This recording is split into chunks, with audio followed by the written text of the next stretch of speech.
Hello,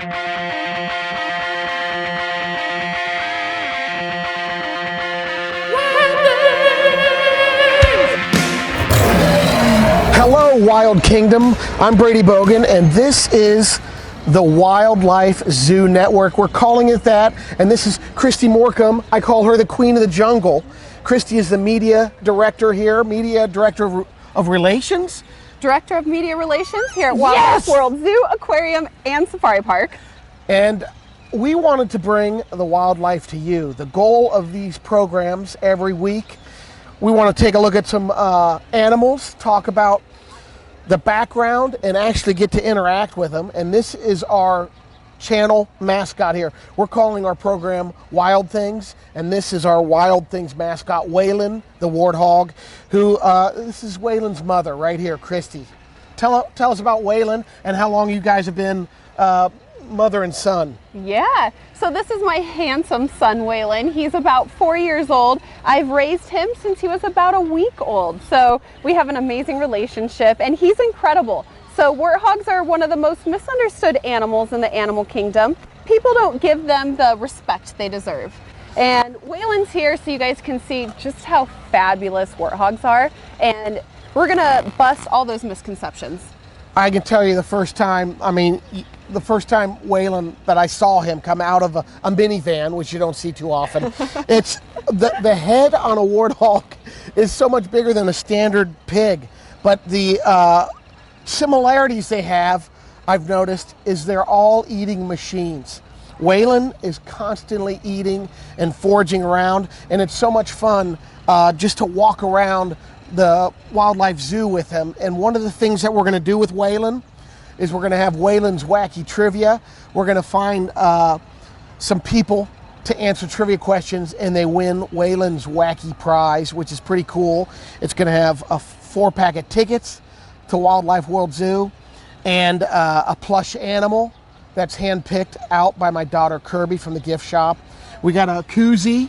We got a Wildlife World koozie. They're brand new to the gift shop. I actually saw them this morning for the first time, so I'm super excited. And they're going to have to answer questions while Waylon stalks around them or does whatever he does, his voodoo that he does. Anyway, I'm glad you joined us. We're going to talk about some real cool things, and we have access to over 6,000 animals.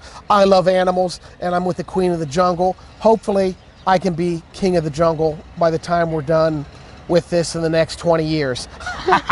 I like it. Let's do it. Let's do this. You know, I just wanted to point this out. No matter where you are in life, whether you're going to work, you're stuck in traffic, people sometimes are just jerks. We call them pricks. And I wanted you to know that there are some pricks here at the Wildlife World Zoo. These are the pricks at the Wildlife World Zoo. The African crested porcupine. Queen of the Jungle, take it away. Tell us about these pricks. Well, I think the biggest misconception with African crested porcupines is that they can shoot their pricks.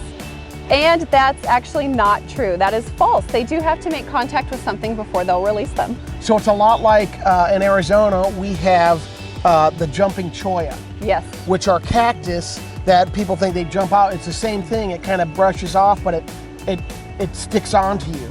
Exactly the same thing. And same concept. But at the same time, these are pretty mellow animals, right? It's only when they are being offended that they'll bow up.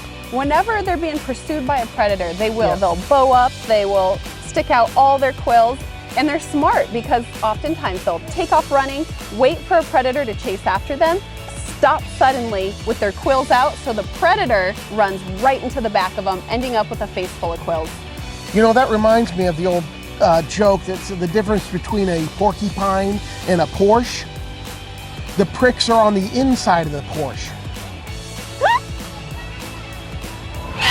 So our first animal here is our mascot, Waylon the warthog, an incredible creature, and we wanted to talk a little bit more about warthogs and what who are their cousins in the animal kingdom, and kind of some of their behaviors. Absolutely. So warthogs are so interesting. They're actually the only member of the wild pig family that can live in an environment with little to no water several months out of the year, which is incredible. So these guys get a lot of the water they need from the foods that they eat.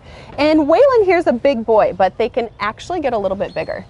Which is a little different, I've noticed, because in the U.S. we have the feral pigs, the feral hogs, and in Arkansas and Texas. But I can remember reading an article on Hogzilla, which was like an 1,100-pound pig. And those, I don't know, American hogs, whether it's, I don't know if they're Berkshire or what the breed is, they just get humongous. Where a warthog has to limit, and that's probably a lot because in order to survive, the bigger might not be better for them in that case. Right, and these guys really rely on their tusks for self-defense. So they don't have to rely as much on their size. And these tusks can get pretty large. They can get up to a couple feet, they get really big. The bottom tusks are really sharp, and that's what they'll use to... You warned me about that, and I gotta tell you, the first time Waylon comes up and you don't have a nugget for him, the torque on the head of this beast is amazing. And it's pretty dull, but he goes around and it's like your dog nudging you for a treat.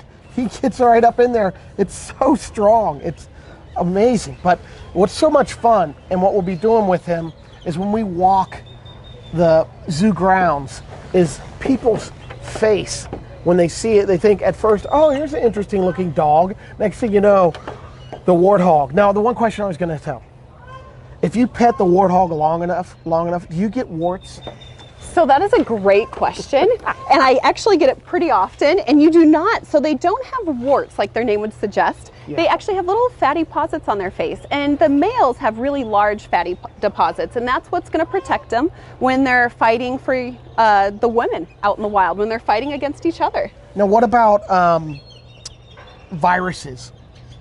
Can we pass on, like right now, the coronavirus to animals? Like warthogs, are they susceptible getting something like that? So you just have to be really careful when dealing with wildlife, yeah, and dealing with human interaction, and we make sure that all our animals have all the right vaccines that they need, and they've been through the proper quarantine, so it's nothing you have to worry about in a setting like this, here in a zoological setting. So what you're saying is we don't have to mask Waylon up, which would be kind of cool. We could put a little face mask on for him. He doesn't get any viruses. That would be pretty fun. Yeah. I feel like maybe we should mask him up and just walk through the zoo and see everyone's reaction. Could you imagine? Oh, hilarious. But what's also intimidating is you don't realize how fast the warthogs are. And when they start to jump, it's very similar to a certain, like I have an American bulldog. And you know them as you're the owner, you're comfortable with them. Yeah. But when you see that dog for the first time and it's charging at you, it's intimidating. It's pretty intimidating. And these guys, when they run, they will put their tail straight up in the air. And it's like a little flag, and it works when they're little piglets and they're all running, following their mom. It helps mom keep track of them. But they get going pretty quickly. And oftentimes, if they're able to run away from a predator, that's what they'll do.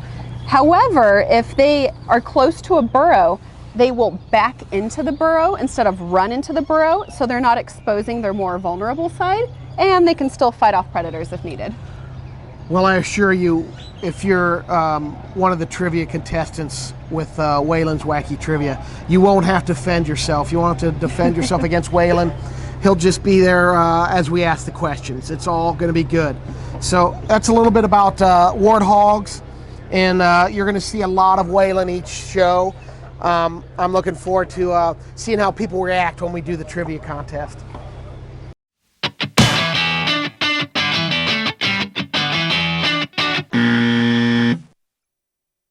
Hey everybody, it's Brady and Kristy, and this is Waylon's Wacky Trivia Contest. And I'm excited because this is our first contestant. Yes. We have Jeff Foreman. And Jeff, where are you from? I'm from Gilbert, Arizona. And what do you do for a living? I own a restaurant out there called Sushi Brokers. That's a delicious restaurant, it sounds like. I might have to. I live in Gilbert. Did you know that? I did know that. I think you've actually been in once or twice. Busted. Anyway, Jeff, today you get to play for the Waylon prize pack, which has a hippo plush animal in there and some Brady sauce, 2 bottles of Brady sauce, a 4-pack of tickets to the Wildlife World Zoo. Waylon has pulled Kristy away. She'll be back. Don't worry. I didn't want him to knock the tripod over. This is the best thing about the Waylon's Wacky Trivia. It's pretty wacky. Yeah. So we're gonna get this under control here. And then there's one other thing.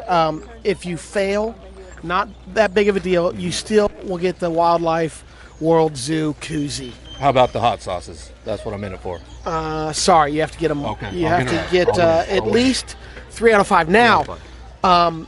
on your own. Now there is an option. You have a lifeline, which I will be the lifeline, and then you have ask the audience if you're stumped, and we'll let you take it by then. After that, you're on your own. All right? All right, deal. Kristy, take it away. All right. So the first question, what type of fish is born a male and has the ability to transition to a female if there is a social need? A, clownfish. B, reef shark. C, anglerfish. Okay, so I have a sushi restaurant, so I better know this one. I don't think we serve them there, but I'm going to go with clownfish. Good job. Woo! Nailed it. You know, I was thinking, Yeah. like, was there a Ron Jeremy fish? Or, I mean, that's such a wild question. Wrong social setting. Okay, gotcha. All right, so question number 2. He's got one down. This is exciting. All right, good job. Okay, question number 2. True or false? The fingerprints of a koala are so indistinguishable from humans that they have been associated and been confused at a crime scene. I want to know the crime scene that a koala was a part of. Stealing eucalyptus leaves. Okay. I'm going to have to go to the audience on this one. I have to Poll the audience. audience. What do we think, Okay. gang? What do you think? Saying true or false? What do you think? You think that koala fingerprints have been mistaken for human fingerprints at a crime scene? Well, maybe. I know koala fingerprints are smaller than human fingerprints. Okay, Oh, maybe she's they going thought it with was She's your going wild true. crime. I'm going to go with the audience. You got to trust the audience. True? True. The answer is true. True. Two for 2. Okay. Man, maybe it's Good okay. Here we go job. for the All win. right. Nice. Question number 3. How long does it take for a sloth to digest its food? A, 16 months. B, 2 years. C, 1 month. Even a month is a long time, but I'm going to go with 1 month. Yay! Oh, my gosh. Unbelievable. Where did you find this guy? In the wilderness. Found me at the zoo. Well, we got to, for the full Yeah. deal. All right. You won. Let's keep going. Yeah. Woo! All right. So, We have 2 more questions. We'll do those. Congratulations. Well, thank Here's you. your prize Thank pack. you. Thanks for Now coming this is out. for bonus. yeah. Yeah, for bonus rounds. Bonus yeah. round. Bonus I'll round. add a bottle of sauce if you get it right. Okay. Okay. Question number 4. True or false? Nearly 3% of the ice in the Antarctic, in the glaciers, is penguin urine. Don't you eat that yellow snow. Oh my gosh. I'm going to go with true just because I want to believe that to be a true thing. True. True? Interesting. You must watch a lot of would- National Geographic. Why would you want that to be true? That you want your glaciers we full need of the most penguin urine? amount of penguin urine in this world as possible. That means there's lots of penguins. Oh my gosh, I love it. Oh my god, great answer. Okay, last question. True or false? Giraffes have the largest range of vocalizations in the animal kingdom. I'm going to go with false on that one. Have you heard the monkeys? You are good. Man, he False. Giraffes nailed it. have no vocal cords. So None good at all. job. None at all. Isn't that wild for how Yeah. long their neck is? Right. But you would think about it. Imagine how long the vocal cords would have to be. Oh, on and what it. kind of noises would come out of It would be like, I'm picturing like a bass, a stand-up bass. I'm picturing a camel. Weird camel noises. But yeah, they don't have vocal cords. don't Good have job. There we Woo! go. Thanks for coming out, everybody, for the trivia. Yay! Audience, you're great. All right, that concludes the first episode of Wild Things. We'll be back very soon. Right, Kristy? Yes. Oh my gosh, so exciting.